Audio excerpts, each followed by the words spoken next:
What's up guys? Another day, another release. Ito nga pala yung mga rason kung bakit nare-reject or nade-deny yung mga application natin kay Home Credit, no?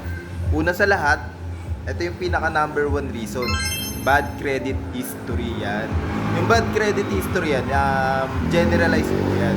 Kapag may utang ka sa ibang bangko, sa other loan app, or other motorcycle loan, automatic negative na po yun. Syempre, kahit hindi nyo aminin sa amin yan kapag nag-a-apply kayo na may mga nahatakan na kayo or nagsoli na kayo ng motor, automatic po yan, made-denied at mare-reject na po yung mga application nyo.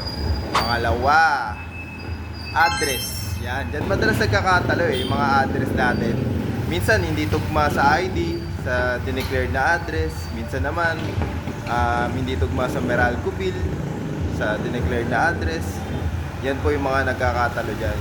Kaya mas marami nang nare-reject dyan or nade-decline dyan sa Home Credit dahil sa addresses. Pangatlo, kapag gumagamit kayo ng reference na hindi nyo alam na mayroon na palang utang or kuha kay Home Credit. Yan, madalas din po yan. Kapag yung references, goods naman yung ano niya, goods naman yung profile niya, goods naman yung account niya. Pagdating sa references, nagbigay siya ng reference, isang character reference na may utang na pala. Nagamit na yung number kay Home Credit, nagamit na yung pangalan kay Home Credit. Ayun, yun nadali.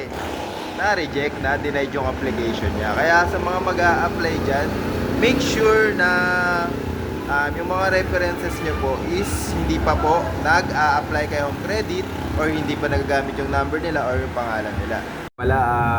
May possible din na ma-reject kayo kapag meron na kayong account kay Home Credit tapos na-delete kayo. Na-delete kayo ng hulog, hindi nyo nahulugan, natapos nyo naman pero na-delete. Ayan yung mga rason kung bakit nare-reject ang app.